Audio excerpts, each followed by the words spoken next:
Nai, foram tantos episódios legais, né? E cada um deles tem um trecho que a gente gosta mais. Então, por que a gente não faz um compilado? Por que a gente não traz, nesse período que a gente vai dar uma pausa agora, enquanto não tem episódios inéditos, um compilado desses melhores momentos, todos esses episódios que a gente fez esse ano? O que você acha? Eu adorei essa ideia. Vamos fazer? Bora? Então, bora.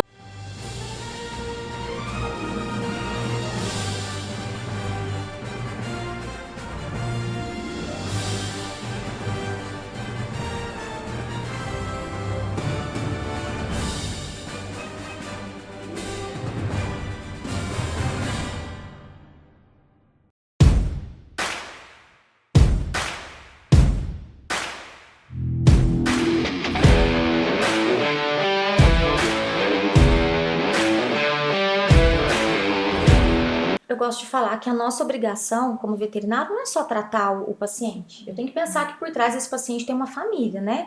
Eu falo que desde o momento que a gente dá banho no cachorrinho, que ele sai todo enfeitado, bonitinho, eu fico imaginando a alegria da pessoa de recebê-lo em casa. Então, imagine isso numa situação de saúde, né? Então, a gente tem que acolher os tutores também, a gente tem que se colocar, tem que ter essa empatia. E muitas vezes a gente não aprende isso na faculdade. A gente aprende muita parte técnica, mas eu acho que a parte realmente de lidar com o lado da psicologia, de saber dar uma notícia, de saber o momento de conversar com o cliente, ou até mesmo de orientar certas questões, fica um pouco a desejar. Mas o que eu gosto de dizer, Nayara, esse tempo atrás, ele... num posto de saúde que eu estou lá em Belo Horizonte, agora finalizando a medicina no internato, o residente, muito sábio, doutor parceiro, virou para mim e disse assim, mas muito interessante esse negócio da cannabis, né? Mas utilizando de um certo... Uma ironia? Uma ironia. Disse assim, Nayara, então você vai ser especialista em anlodipino? Querendo dizer que eu seria especialista, ou então que eu teria um conhecimento aprofundado em somente um único medicamento. Eu disse a ele, e agora ele responde a pergunta que o Guilherme sabiamente iniciou, dizendo o seguinte, a cannabis a gente não estuda ela somente, a cannabis, porque são mais de 180 fitocompostos, terpenos e flavonoides. E além de tudo isso, o sistema endocannabinoide, que são compostos dos medicamentos que entram de forma endógena, aliás, que estão endógenos dentro do corpo, como receptores e enzimas que irão acelerar e diminuir o efeito da própria cannabis, além dos próprios neurotransmissores que nós temos dentro do nosso corpo, os dois mais descobertos e mais ditos como a anandamida e o 2-AG. E também os fitocannabinoides, que eles vêm de fora, junto com terpenos e com os próprios flavonoides. Então, muita gente acha que tá bem porque tá tomando maconha, tá chapado, tá brisado, né? E não tem nada disso. Na verdade, o óleo, o medicamento, né, da cannabis medicinal, o óleo de cannabis medicinal, ele é extraído da planta. Só é extraído dessa planta, mas não tem nada a ver com o efeito de fumar maconha. Sabe? Então o pessoal ainda tem muito atrelado essa imagem e isso atrapalha um pouco.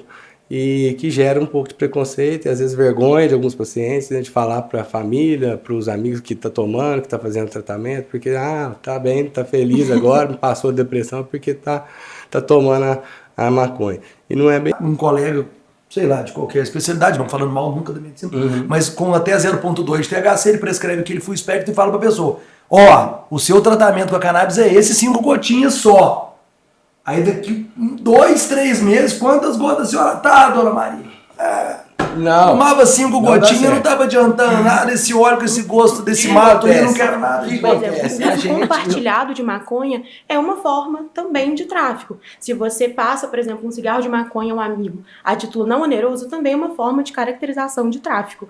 Então, não necessariamente é a venda que caracteriza o traficante, mas também alguns outros critérios que estão insertos na Lei 11.343. E quem quer plantar em casa? Como que funciona? Quais são as consequências? Existe uma forma de ter uma autorização? Como que é? Isso se esbarra muito, penso eu, nessa questão que a Júlia trouxe aqui agora, a questão sempre de uma autorização judicial.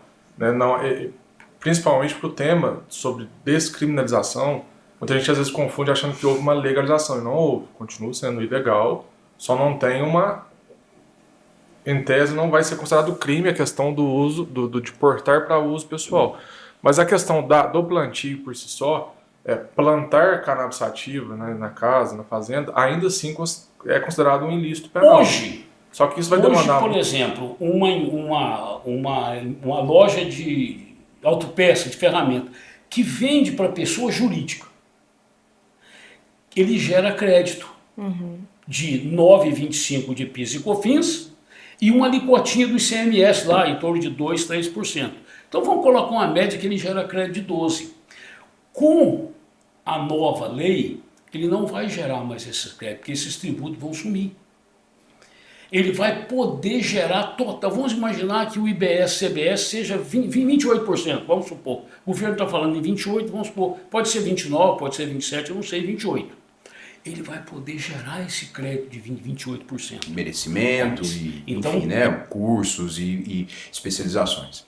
Até para que não haja esse comodismo aqui, como a doutora Nayara bem pontuou, né? Assim, que existe essa pecha aí, que funcionário público faz corpo mole. Funcionário público é não até trabalha, né? É até um modo de não deixar ele tão confortável a esse ponto, já que ele tem a estabilidade, para ele progredir na carreira, ele também tem que buscar atingir determinadas metas ali, métricas também, vamos dizer assim, para estar progredindo e não ficar ali parado e fazendo corpo mole. Licitações deixou para que esse momento de alteração na legislação tributária, que eu tenho dito, né, as pessoas me perguntam, o que a reforma tributária está causando no direito tributário?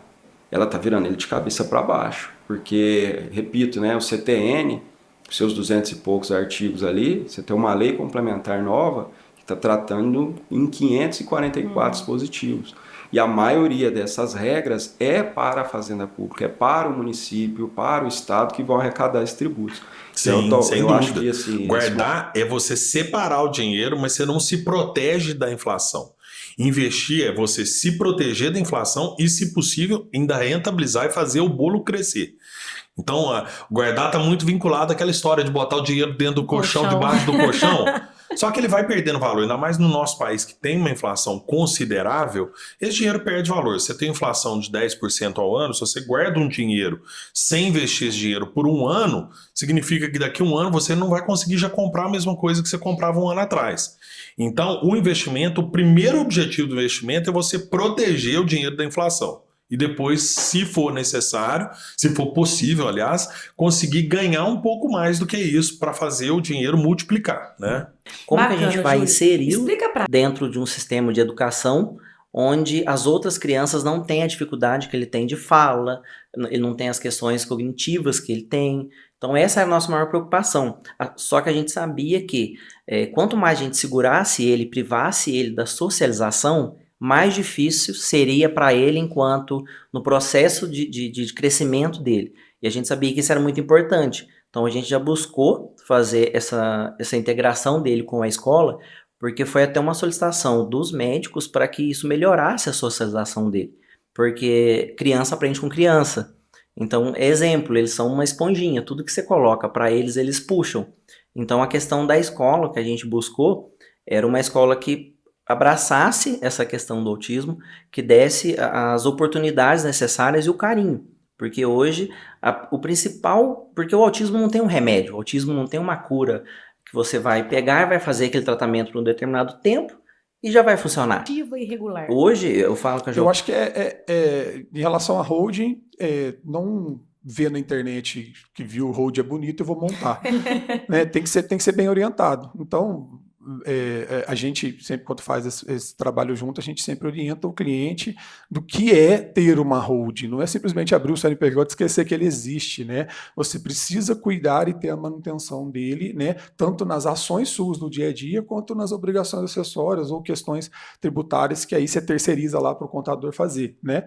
Mas você precisa sempre saber o que é uma holding quando você está abrindo, não simplesmente abrir por achar, né? Eu recebo muitas pessoas que chegam lá na contabilidade querendo abrir hold, quando a gente explica o que é a hold, ele acaba desanimando, fala, eu não achei que era bem isso que eu pensei, né? Eu achei que não era assim. Por quê? Por ter essa dificuldade dessa manutenção e tal. Mas a empresa precisa entender que quando a gente fala de diversidade e inclusão, não é social, não é, nossa, tadinho, eu vou cuidar das pessoas em vulnerabilidade, eu vou cuidar dos grupos subrepresentados. Eu quero que todas as pessoas entendam que diversidade e inclusão, ESG, é estratégia corporativa. Quanto mais a gente trabalha a diversidade, quanto mais a gente trabalha as pessoas, os grupos, né, subrepresentados, mais produtividade a gente vai ter nessas empresas. Porque as empresas estão cheias de pessoas autistas, de pessoas com deficiência, de pessoas negras, de pessoas da comunidade LGBT, de pessoas com 60 a mais. Então, essas pessoas compõem as empresas e elas precisam ser olhadas, elas precisam ser acolhidas. As empresas precisam ter uma política de diversidade e inclusão, né? Ali não é só quando tiver uma data simbólica, né? No dia do autismo, no dia da deficiência, no dia da consciência negra, para conseguir trabalhar aquilo que precisa ser trabalhado. Precisa ser algo constante.